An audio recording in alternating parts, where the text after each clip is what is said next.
স্বাধীনতার ৫৪ বছর পেরিয়ে গেলেও কুড়িগ্রামে এখনও লাগেনি কাঙ্ক্ষিত উন্নয়নের ছোঁয়া। ১৬টি নদ-নদী আর শত শত চরাঞ্চল নিয়ে গঠিত এ জেলার মানুষ যুগ যুগ ধরে দারিদ্র্যসীমার নিচে বসবাস করে আসছে। নদী ভাঙন, কর্মসংস্থানের অভাব, শিক্ষা ও স্বাস্থ্যখাত সহ সব স্কেলে পিছিয়ে থাকা এই জনপদের মানুষ বরাবরই বঞ্চিত হয়েছে। বিগত সময়ে যারা সংসদে প্রতিনিধিত্ব করেছেন তারা কুড়িগ্রামের জন্য তেমন উল্লেখযোগ্য কিছুই করতে পারেননি। তাই ত্রয়োদশ জাতীয় সংসদ নির্বাচনকে ঘিরে এবার ভোটারদের প্রত্যাশা স্পষ্ট। যারা সত্যিকার অর্থে উন্নয়ন ও জনকল্যাণ করতে পারবেন, কেবল তাদের হাতেই সংসদের চাবিকাঠি তুলে দিতে চান কুড়িগ্রামবাসী। ভুরুঙ্গামারী ও নাগেশ্বরী উপজেলা নিয়ে গঠিত কুড়িগ্রাম ১ আসনে নির্বাচনী মাঠ বেশ জমে উঠেছে। এ আসনে বিএনপির মনোনীত প্রার্থী সাইফুর রহমান রানা জয় পেতে জোর প্রচারণা চালালেও দলটির ভেতরেই রয়েছে গ্রুপিং। এদিকে বিএনপির কেন্দ্রীয় নেতা ডাক্তার ইউনূসের সমর্থকরা মনোনয়ন না পাওয়ায় বিভিন্ন সময় বিক্ষোভ মিছিল করছেন, যা নির্বাচনী হিসাবকে জটিল করে তুলছে। এই আসনে বিএনপির শক্ত প্রতিদ্বন্দ্বী হিসেবে মাঠে রয়েছেন জামায়াতের নেতৃত্বে থাকা ১০ দলীয় জোটের প্রার্থী। দাঁড়িপাল্লা প্রতীকে আনোয়ারুল ইসলাম নির্বাচনে হাড্ডাহাড্ডির লড়াই উপহার দিতে পারে বলে মনে করছেন রাজনৈতিক বিশ্লেষকরা। এদিকে জাতীয় পার্টির সাবেক ৫ বারের সংসদ সদস্য মোস্তাফিজুর রহমানও নির্বাচনের প্রস্তুতিতে আছেন এগিয়ে। হাতপাখার সাইফুল বাড়ি রনি ও গণ অধিকার পরিষদের বিন ইয়ামিন মোল্লা লড়বেন এই আসনে।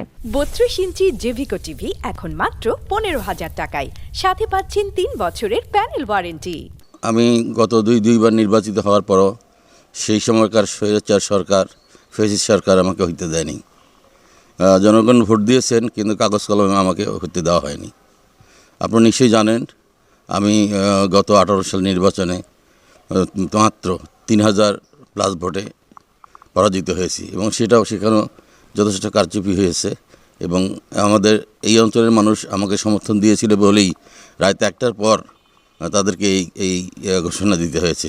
তো এবারের মাঠে আমি মনে করি যে ইনশাল্লাহ মানুষ আমার প্রতি যে সিম্প্যাথি আছে এবং আমার যে কর্ম করার যে একটা স্পৃহা, এই বিশ্বাস থেকে মানুষ এবার নির্বাচিত আমাকে করবে, এই বিশ্বাস আমার আছে। তাদের একটাই বক্তব্য, যেহেতু আমরা এই ৫৪ বছর তাদেরকে দেখেছি, একটা বার শুধু আপনাদেরকে আমরা এবারে দেখতে চাই।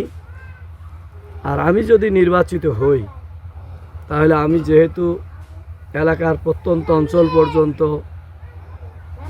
ঘোরাফেরা করেছি, জনগণের সাথে সাক্ষাৎ করেছি, তাদের সুবিধা অসুবিধা, তাদের সমস্যাগুলো আমি চিহ্নিত করেছি।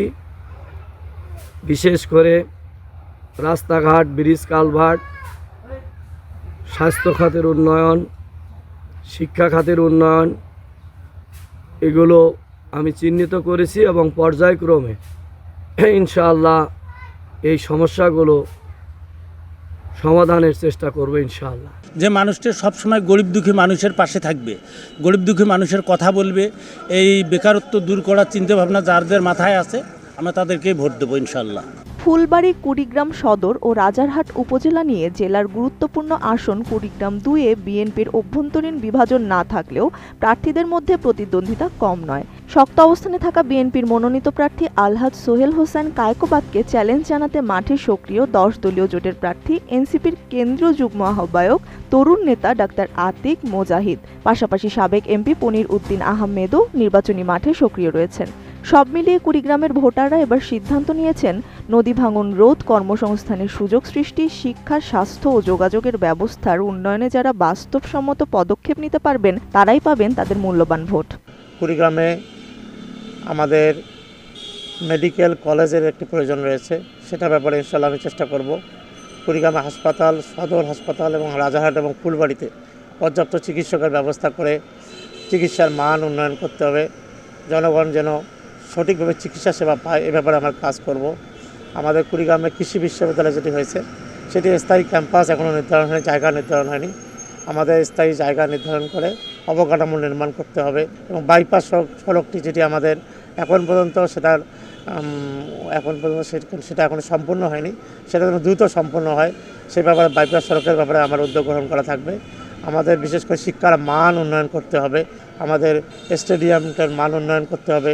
কুড়িগ্রাম এবং ফুলবাড়ি এবং রাজারহাটে দুটি মিনি স্টেডিয়াম করার ব্যাপারে আমার পরিকল্পনা রয়েছে। মাদকের বিরুদ্ধে আমাদের কুড়িগ্রাম জেলায় একটা সামাজিক আন্দোলন গড়ে তুলতে হবে। খুবই আগ্রহী, যেখানে আমি গ্রামে গঞ্জে যাচ্ছি মানুষ বলতেছে এবার আমরা এদেরকেই ভোট দিব। অনেকে তো দেখলাম অমুক দল দেখছি তমুক দল দেখছি, এবার আমরা এদেরকে দেখবো। এইরকম গ্রামের প্রতিটা মানুষ, নারী ভোটার সবাই খুবই উৎসাহী আমাদেরকে দেওয়ার ব্যাপারে। আমরা আশা করি আমরা যদি একসাথে কাজ করতে পারি আমরা জয়লাভ করব। লাস্ট একটা কথা বলি, এখন যে অবস্থায় অ্যাডমিনিস্ট্রেশন আছে এটা খুবই কোয়েশ্চেনেবল।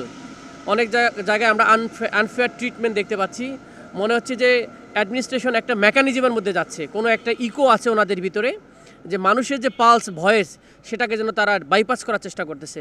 আগে থেকে একটা রাস্তাঘাট ভালো না, এখন আমরা এমন একটা এমপি চাই যেন রাস্তাঘাটগুলো ভালো হয়।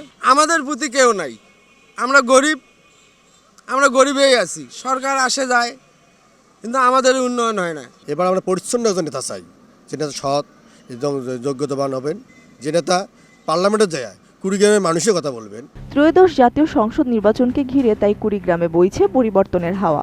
এখন দেখার বিষয় ভোটের রায়ে কার হাতে যায় এই জনপদের ভাগ্য।